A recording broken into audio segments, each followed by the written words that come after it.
রুমের দরজাটা লাগিয়ে দিলাম। আমার বিয়ে করা বউটা বিছানায় বসে আছে। জানেনই তো আমার জন্যই অপেক্ষা করছে। 3 মাস আগে আমাদের বিয়ে ঠিক হয়েছে। একটা পিকে আমার বউকে দেখেছিলাম, সেই থেকে আমার ঘুম হারাম হয়ে গেছে। কিন্তু আমার তো এখন লজ্জা লজ্জা লাগছে। থাক, বাসর রাত লজ্জা পেলে চলবে না, বিড়াল তো মারতেই হবে। তাই আবল তাবল না ভেবে বিছানা উঠতে যাব, তখনই এই কি করছেনটা কি? কেন বিছানায় উঠছি? কেন বিছানায় উঠছেন কেন? কেন তাহলে? কি করবেন মানে? না, উঠতে পারবেন না। না মানে বিছানায় উঠবো না কেন? আমি কি জানি যান সোফায় গিয়ে বসে থাকেন? আমি জয় ঘোষ মধু, বিদেশ থেকে লেখাপড়া শেষ করে মাত্র 3 দিন হলো দেশে এসেছি। আর এর মধ্যেই আমার জীবনে 12টা বাজিয়ে দিল। কি আর করা, বিয়েটা করতেই হলো। মেয়েটার নাম অনামিকা, কিন্তু আমি ভেবেছি ঢং করে অনু ডাকবো। কিন্তু মা বৌদি মিলে কেমন বউ এনে দিল আমাকে, বিছানায় উঠতে দিচ্ছে না। আমি আবার তাহসান স্টাইল তো, তাই মেয়েদের সাথে তেমন ইজি ফিল করতে পারি না।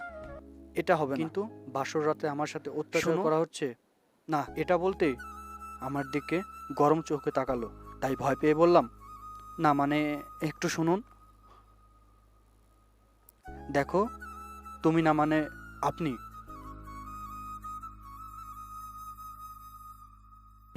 আমার বিয়ে করা। কি? না মানে একটু, এটা তো আমারও বিছানা, ভাগ আছে। So what? ওয়েট, আপনার ভাগ আছে, রাইট, বাট আপনাকে বিছানায় উঠতে হলে কিছু কাজ করতে হবে। কাজ? কাজ করতে হবে কেন? আচ্ছা কি কাজ? আপনাকে কিছু শাস্তি আর জরিমানা দিতে হবে। আপনি যদি এইগুলো সঠিকভাবে পালন করেন তাহলে বিছানায় উঠতে পারবেন। মেয়েটার কথা শুনে মাথা ঘোরাচ্ছে। কি বলে এই মেয়ে? বাসর রাতের মতো একটা রাত স্বামীকে রোমান্টিক কথা বলবে, আদর করবে কিনা স্বামীর কাছে থেকে জরিমানা নিচ্ছে? এই যে বিড়বিড় করে কি বলছেন? না কিছু না। আচ্ছা, আমার সাথে তো তোমার কোনো দিন কথাই হয়নি, তাহলে শাস্তি আর জরিমানা কিসের? আমি কি কি করেছেন শুনুন। বলো। সরি বলুন। শুনুন, আমি জীবনে কোনোদিন প্রেম করিনি, কারণ আমি আমার স্বামীর সাথে প্রেম করব বলে। ওই এত ঢং করতে হবে না। আপনার জন্য শেষ স্বপ্ন আমার পূরণ হয়নি। ভেবেছিলাম হবু স্বামীর সাথে বিয়ের 3 মাস আগে থেকে প্রেম করব। 3 মাস আগে বিয়ে ঠিক হয়েছে ঠিকই, আমি প্রেম করতে পারলাম না। So sad. এখন আমি প্রতিশোধ তুলব। কি করবেন? 3 মাস প্রেম করতে পারিনি, সেই হিসাব পরে হবে। 3 মাসে প্রতি সপ্তাহে 2 দিন ঘুরতাম, সেখানে দুজনের খরচ হতো 4000-এর মতো, তাহলে আমার 2000। মাসে 4 সপ্তাহ, 3 মাসে 12 সপ্তাহ, তাহলে আমার 24,000 টাকা হচ্ছে। টাকাটা নিয়ে আসুন। কি? এখন তোমাকে এত টাকা দিতে হবে? রুম থেকে বের করে দিব কিন্তু। আচ্ছা দিচ্ছি। কি আর করা, টাকাটা দিতেই হচ্ছে এখন। না জানি এই আমার জীবনে কত টাকা এইভাবে মেরে দিবে। এ নিন টাকা। পুরোটা আছে তো? আপনি গুনে নিন। থাক, কম হলে পরে নিয়ে নিব। এখন নেক্সট। আবার কি? শুনুন, প্রতি সপ্তাহে 2 দিন যে ঘুরতে যেতাম, আপনার তো গিফট দেওয়া লাগতো, সেই বাবদ 15,000 টাকা নিয়ে আসুন। আমার কাছে তো আর নেই। নেই মানে? যান বাইরে যান। আচ্ছা তুমি এখন, না মানে আপনি এখন টাকা নিয়ে কি করবেন? জরিমানা নিচ্ছি, বেশি কথা না বলে যান, টাকাটা নিয়ে আসুন, নয়তো দূর হন। হে ভগবান, আমি কার হাতে পড়লাম? আমার বাসর রাত কি জরিমানা দিতে দিতেই যাবে? কি আর করা, আবার 15,000 টাকা এনে দিলাম। ঠিক আছে, এখন আমি যে 3 মাস প্রেম করতে পারিনি তার হিসাব হবে। আবার কত টাকা দিতে হবে? এবার টাকা দিতে হবে না। 3 মাস প্রেম করতে না পারার জন্য মাসে তো 30 দিন, 3 মাসে 90 দিন, 90 বার কান ধরে উঠবোস করতে হবে। হোয়াট? আমি উঠবোস করব? জি হ্যাঁ। ইম্পসিবল। Get out. লল। এত রাতে আমি কোথায় যাব? জানি না, তাড়াতাড়ি রুম থেকে বের হন। উপায় না পেয়ে ভাবলাম শাস্তি একটু কমিয়ে নিই, তাও আজকের মতো ঘুমটা অন্তত ভালো হোক। বলছিলাম কি, আমার তো এখানে কোনো দোষ নেই, আমি তো দেশে ছিলাম না, তাই না?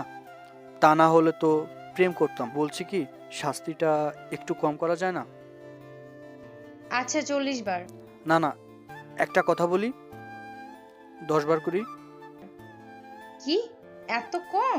দেখো, আজ অনেক টায়ার্ড, এতবার উঠবোস করলে আমাকে আর খুঁজে পাওয়া যায়, তাই বলছি একটু শাস্তিটা কম করুন না। ওকে 20 বার করুন ফার্স্ট। ভাবলাম এবার অনেক কম হয়েছে। ভাগ্যের কি করুণ পরিণতি, বাসর রাতে উঠবোস করতে হচ্ছে। জানি না কি পাপ করেছিলাম। এইভাবে কান ধরতে যাব, তখনই শুনুন, বেলকনিতে গিয়ে দেখে আসুন তো চাঁদ উঠেছে কিনা। শাস্তির ভয় তাড়াতাড়ি দেখতে গেলাম, দেখি অনেক বড় চাঁদ উঠছে, বাইরে চাঁদের আলোতে ঝিকমিক করছে। আজকের মতো চাঁদটা আমার ঘরের চাঁদের মতো এত সুন্দর নয়। যাই হোক, রুমে এসে বললাম, আপনার মতো একটা চাঁদ উঠছে, এত বড়। খুশি হয়ে বলল, ওকে চলো। কোথায়? বেলকনিতে। যাক, শাস্তিটা মাফ হয়ে গেল। আমি খুশি মনে বেলকনিতে গেলাম।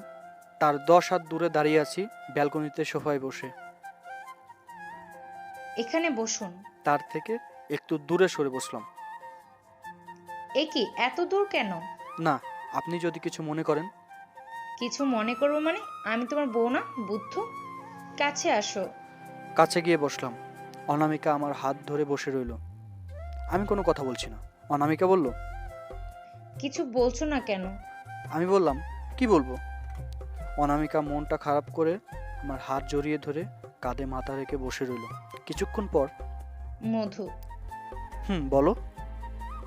I love you. কবে থেকে? 3 মাস আগে থেকে।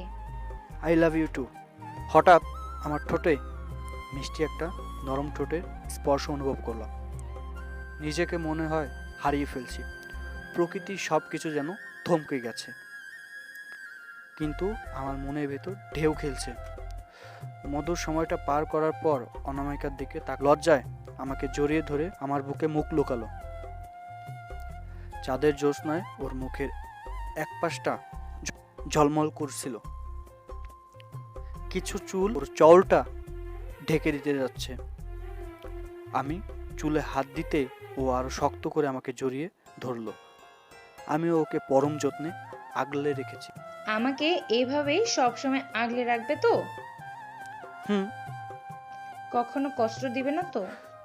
তোমায় কখনোই কষ্ট দেব না, খুব ভালোবাসবো। মাঝে মাঝে জরিমানা চাইলে দিবা তো?